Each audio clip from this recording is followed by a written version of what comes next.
I can't believe this movie's almost 100 years old. In 2 years, it will be 100 years old.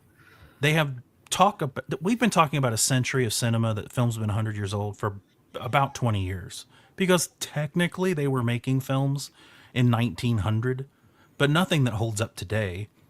This, I think if you go back further than this, there are only a handful of films significant enough that hold up to most people today. You could almost make the argument that Metropolis is the first movie that still matters. Almost. I think you could go to the General and Cabinet of Dr. Caligari and a couple of other silent movies. But this is one of the first really, really important, huge, giant, influential, significant films. And everyone needs to see this movie, even if you don't like silent films. I don't particularly love silent films. I only own three. They're hard to watch. I understand that. I But love this, silent films. yeah, I know you do. You're like sitting at home watching Eisenstein's Potemkin for fun, for Christ's sake. I'm not that bad. Eating borscht while I do it. But I had seen Metropolis.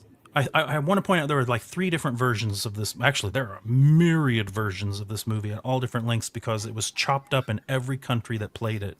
Yeah, there's a fairly new version, right, that came out maybe like in the last 5 years, that's supposed to have a lot of like restored footage. It might be a little older than that, and that version is the most complete. They're calling it the complete, but about 20 to 25 minutes of it is 16 millimeter, really grainy image that you'll see when the video plays here in a little bit. But that's all that exists. The most complete version of the film is 2 hours and 25 minutes long. That's the version that I've seen. Giorgio Moroder, as Dave is a fan of, and I did watch some of the Moroder's.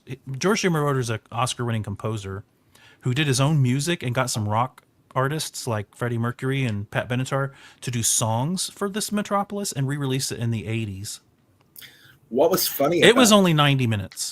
It was only 9 minutes. The funny thing about this is that when I don't know if you remember when the trailer came out for Giorgio Moroder's Metropolis, but there was actually no mention of it being a silent film.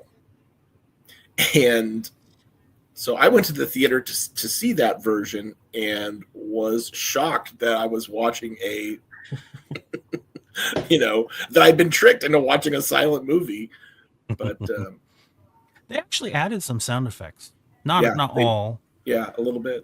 But they did more than just add the score to it. And I thought it was fairly enjoyable, the Moroder version, but I do prefer the original score. Even though it's a silent film, they did have a full original score for the 2 hour and 25-minute version. Huppert's was the composer's name, I think. And they've released that on Blu-ray a decade or 15 years ago. And it's a really good score with leitmotif themes, the likes of what John Williams does for all the characters and situations. And I vastly prefer that version. I will say, though, that the 2.5 hour version is interesting to me, but it's not my preferred version. I think there's like a 2 hour version that's better. I don't need a couple of the subplots from the really long version. But since I love the film, it is interesting to see them. Now, we haven't mentioned, and you probably should say something about what Metropolis is actually about. Yes. But before that, do you know what year it takes place in? I don't. I don't remember. Next year. Wow. Well, what's interesting about that is how relevant this movie is. It's it's very relevant. It's pretty sad that 100 years later, it's still. All right, this is a hard movie to synopsize, so I'll start, but you guys need to join in if I go off on tangents, because this movie has a lot going on. Like the 2.5 hour version, there's enough story for that, I guarantee you. But essentially, it's about this CEO / president's son, this whole city of Metropolis, the son of the guy that's in charge of it all. He's their main protagonist. Freder, I think is his name. He discovers a woman who represents the working class in this city. This woman named, I think she's named Maria. Maria. She and the working class all live underground with these huge machines, deadly dangerous machines that operate and make the city function. So they're out of sight. Like all the people above ground, they never see the people that make this world possible for them. The working class is literally underground. And they are hurting. They are dying. These machines kill them. They die from exhaustion and stuff. She's kind of a religious figure too. She like goes to this place where there are a lot of crosses and they all meet there, and she tells them that there will be like a Kwisatz Haderach, like from Dune. Basically, this Messiah figure will help them build better relations at some point, prophesized, with the leader of the aristocracy above ground. Basically, the theme of the movie is this: let's get the hands and the head of the city to talk, and the only way to do that is through the heart. So the hands are the workers under the ground. The head is the minds that think of everything, the paradigms in which they live, and then the heart is this Freder character, who, with Maria's help, I mean, I think she's the heart more than this Freder guy is. He just kind of lucks into it and takes her mojo. But Dudes. he's like the mediator between them. The way that dudes often do. Yes, the way that dudes often do. That's the main A storyline, but there's this B storyline going on where the guy in charge, Freder's dad, I'm going to call him the president because I don't know what else to call him. Joe is his name. Joe is working with this mad scientist named Rotwang. I think they say Rotwang is how it should be pronounced, but I like Rotwang. Rotwang. So Joe is going to see Rotwang, and Rotwang and Joe, they used to have the same girlfriend a long time ago. And Joe doesn't realize how jealous Rotwang still is of the fact that he never got that girl. He has a statue of this woman like nearby that he like loves, and he still wants her. And he's building a robot who's the iconic image that you see in the poster there on the right side of the screen, and all kinds of imagery from this movie. The robot, I think they call her Futura, but they also call her the Maria robot, because this robot transforms into Maria, a human character. So it's a robot right now on screen that you see, and now she's human, so that no one knows that this Maria doppelganger is really an evil robot working for Rotwang to sow dissent around the country and create chaos to get back at his old friend Joe. And Rotwang is the real villain of the piece in the end. And I love that subplot. The evil robot Maria is a hoot. I love her. She's one of my favorite things about this movie, because she's played by the same actress, but she like goes and dances in front of men to get them all worked up. And there's some of my I think my most favorite stuff in this movie is all those close-ups of the eyeballs, the men watching her dance and getting all aroused. And they basically get so libidinous that they go out and start tearing up the city and stuff. And she's a hoot. But the workers end up, in the end, the other part of the movie I love the most is the flooding of the underground cities. Basically, the working class also gets worked up, and they go to like clash with the people above ground, and they forget about all of their children. And since they've torn up the machines that run the city, it results in this flooding. And Freder and Maria end up having to save all the children from this flood. And it's a really exciting sequence for a silent movie from 100 years ago. This movie, I'd seen it in college and I liked it, but then when I lived in California in the early 2000s, they released a version of it in theaters, and my friend CJ and I went to see it. Actually, Matt might have been there too. And it played so well in a theater in the 2000s, like 75, 80 years after it had come out. A lot of people are able to watch this silent movie like they're more than they're able to watch a lot of other ones. It's exciting. It's fun. Some of the imagery is amazing. It was the most expensive movie ever made at its time. It's beautiful. It's easy to watch. I recommend it because even though you think you won't want to watch a silent movie, you'll get sucked into it. I think you will. I know it's hard to read interstitial cards to get the story across and stuff, but you'll fall in love with this movie. It's one of 3 silent movies, this, The General, and Wings, that I own, that I think are movies that you can still watch. And I'd like to get a couple of others like Nosferatu and The Cabinet of Dr. Caligari. And the one that you like, Dave, Sunrise. Sunrise, which is also directed by Fritz Lang. No, that's Murnau. Is it? Oh, you're right. F.W. Murnau. Yeah, you're right. F.W. Murnau. It's just a beautiful film. It's so progressive in so many ways. The Yeah. filmmaking styles, the editing of the men getting all turned on by her, Yes. and this imagery of death that we're looking at right now. Yeah. Feder has a fever dream at one point, and death like comes out and kills the 7 deadly sins, and then comes to kill him. Mammoth, huge sets for the time. And it's holding up today because it's about capitalism run amok. It's about hyper capitalism and how it creates divisions. The working class get poorer and more disadvantaged, and the rich become out of touch. This inequality ends up threatening the city's health and well-being, and someone's got to do it. It's kind of a pie in the sky answer to all of that, because I'm not sure who today. I mean, do we really think I don't know, Bernie Sanders is going to be able to come and be the messiah to get CEOs and the working class? Like, I don't see that happening. But it is a movie, so you can enjoy the fantasy resolution of it at best. But this movie's influenced a ton of stuff that's come after it. If you watch Blade Runner immediately after this, you'll see a lot of similarities in style. C-3PO from Star Wars was based on the Futura robot. There's also a lot of religious stuff in it. It's as complex as Dune in some ways, I think. But I've talked too much about it. You guys say nice things about Metropolis. Sell it. Make the people want to watch it. I feel like silent films need some help. I found an interesting thing about this movie a while back, that the robot Maria, the Futura robot, is, because of the way German copyright law works, is still under copyright 100 years later.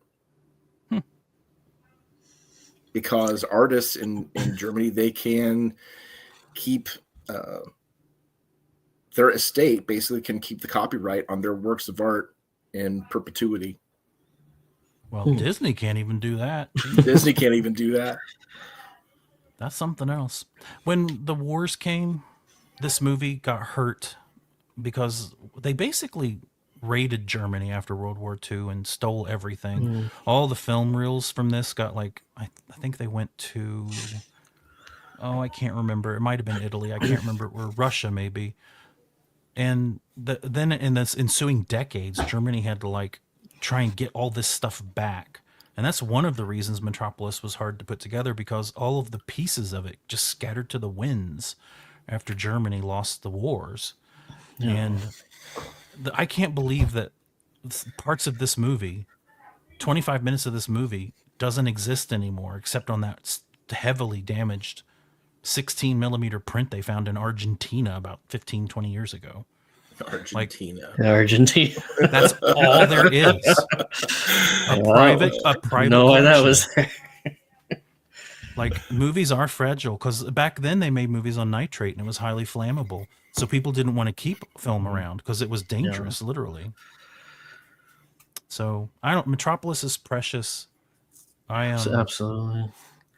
I think it's so important. I mean, I legitimately enjoy watching this movie, and it's so important that I have to give it a 10. I don't want to try and I don't want to make it seem like everyone should give it a 10, because I know silent movies are hard to watch, and I don't give Citizen Kane a 10. I don't. I know it's the most well-regarded, like, reviewed movie of all time. I think it's dull. When we get to Citizen Kane, I will say what I like about it and what I don't like about it. But I'm not the kind of person that just jumps on the bandwagon with scores. Metropolis is legitimately seminal to so much that came after it that it's required viewing. I agree with all the above, Scott. What's your score, Ben? 10. Oops, I did it again. I get you guys mixed up. I have to hit it for Ben because Ben doesn't have access to the button. They don't let me push the buttons. It's not us. It's StreamYard, the system we're using. Only 2 of us can push the buttons. Ben's just a bystander, unfortunately. No, well, that leaves you, Dave. Are you going to give it a 10 and join the club, or are you going to shrug that off? You know, I hadn't thought of a score for this one, but I would probably also give it a 10 for historical significance, if nothing else. So, yeah. Ta-da! So we gave Metropolis 3 10s. We gave Dog Soldiers 3 7s. Or no, Invasion of the Body Snatchers, we gave 3 sevens. Yep. Dog Soldiers, we were pretty split on. Yes. And we're trying to only review movies that we like. But sometimes one of us may not like it. But if we all hate a movie from several decades ago, we're just not going to talk about it unless it's part of like a franchise or a theme or something. But we really just want to kind of bring out movies that we like to try and introduce you to, that we want you to go and see. And we don't want you to see crap. No, there's enough people bonding over the things that they hate, and we're going to celebrate the things we love. Robert, I think that might be my favorite version of it, the 115-minute version. That is like the right length that I think this movie wants to be, especially since the new footage is so rough to look at. It kind of reminded me of Nightbreed when they finally found all that old footage. I love the old footage, but it doesn't look the same, and they had to rescore it with music that's already in the movie somewhere else, and it's jarring to me. So you can never go back. I think that's more of hard to avoid. I think that's more of a novelty thing. I agree. It didn't really do anything for me for that movie. I like it better without the stuff. So. Oh, Robert says Poor Things was greatly influenced by Metropolis. I still haven't seen Poor Things, but I really want to. I was watching Begonia and I couldn't remember the name of Poor Things. I was like, Beautiful Thing? Wild Thing? What kind of thing was it? Now I know. Poor. It was a poor thing, and I haven't seen it yet, but I will. It's also a super popular video game series called BioShock that was hugely influenced by this, and I feel like a lot of the younger people who played BioShock don't know about this film. Oh my gosh, yeah. Trying to get kids to watch. I remember when I worked at the video store in the 2000s. I worked at a Hollywood Video in Sherman Oaks, California in 2002 and 3. And there was a coworker who was probably high school, college age, would not watch a black and white movie ever. Like that, the thought of doing that would just, we had to really talk her out of that. And I think we got her to watch Some Like It Hot, and she liked it, but she didn't love it. And I could tell she was never going to watch another black and white movie, and that's fine. I mean, movies are the products of their time. And I think one of the reasons I enjoy them from 100 years ago and on up is because I do put myself in a different frame of mind when I watch a movie from a different decade. I'm especially if I was alive during the time. I know what things are like. I know what they were capable of technologically and creatively at that time. I know what was in the zeitgeist. So when you watch a horror movie like Invasion of the Body Snatchers in the 50s, you're keenly aware of like the communism angle. And it's not like overt in the script, but it's hard to dismiss when you know that was going on. The fear of communists, you could just overlay that over Invasion of the Body Snatchers. Yeah, horror movies are always whatever the scary thing is. It's always a reflection of politically or whatever what people are most concerned about at the time, whether it was nuclear weapons or like. Toxic waste, whatever the scare of the day is, horror movies tended to reflect that. I think it's interesting that torture became a thing in the 2000s. How did that happen? I think that had something to do with like, bodily autonomy, especially like the Eli Roth movies, Yeah, exactly. That's the main thing I was thinking about. Yeah.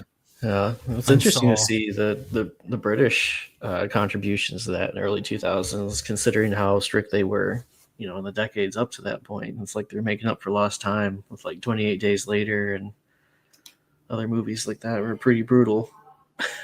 It's interesting too that right now and for like the last 10 or so years, horror has been so diverse.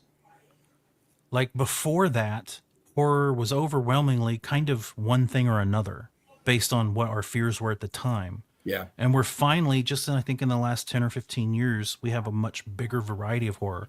And horror is like a permanent staple now. Like it kind of came and went in waves over the last century. It peaked in the 50s a bit, and then in the late 70s and 80s, it kind of peaked again, and then it went away and came back in the late 90s. And it's kind of always been there for 25 years now. I don't know. Horror is very interesting. When you're talking about film over time, Dave's absolutely right. The horror genre in particular really captures the zeitgeist. What are Absolutely. Americans afraid of now Mm. in this particular time? It's interesting to study horror in that way. Well, it's interesting. Like the current trend of horror is interesting because it seems like some of the most popular films are more of a cerebral horror variety than just boobs and guts. Oh, for That sure. got us through the '80s, but now it's you got the Hereditary and Lighthouse and Yeah, it's gotten really smart, but at the same time, yeah. something like Terrifier comes out and cleans house at the box office. yeah, Terrifier is just reminding us where we came from, I guess. Too. That still speaks to the young people. My 9-year-old cousin's daughter loves the Terrifier movies. And I've shown her Texas Chainsaw. I mean, if she can take Terrifier, she can take the original Texas Chainsaw. So I showed that to her and her mom, and they liked it. They did like it. I think But man, I think one of the things that's happening with horror is that it's kind of like an extension of what's happening with cinema in general, where you, instead of like a lot of like big franchise films that everybody goes to see, we've got a lot of niche films that are aimed at specific audiences now, more than we did, like back in the 80s and 90s. And so now with like horror, you've got like Jordan Peele, who's doing horror movies that appeal to like minority audiences and the things that really affect them, the things that they're afraid of, and people that just want original concepts. and people that just want original concepts. Yeah. Because he's good at that. I haven't yet loved a Jordan Peele movie, but I've liked all of them. And I really liked the UFO one, Nope. Yeah. Do you know why it's called Nope? Nope. Nope. It's an abbreviation for some sort of UFO. Really? It stands for something. I can't remember No, I didn't what know it is. that. I just thought it was like people just like noping out. Yeah, that's what I thought it was too. Nope. Nope. yeah. Apparently it's a Fuck little that. bit headier than that. That is my favorite from Jordan Peele. Yeah, me too. Me too, but I've liked everything I've seen from him so far. Yeah. Unless he's done something since Nope. I don't think I've seen anything of his I since don't know. Nope. Us like missed the mark for me personally. Like I liked parts of it a lot though. I did like parts of it. I feel like the build up was better than Yes. whatever the reveal was meant to be, and I feel like the Yes. ending just didn't make sense. I can't remember the details specifically, but I just stopped and thought about it. I was like, that makes no sense. What is that? Yeah, But I still don't know how to put that one together. I like Get Out, and I like Nope. So I liked Get Out, but it was too much like the Stepford Wives for me to love it. But I'm one of those crazy people that needs to distinguish, do I love this movie or do I just like this movie?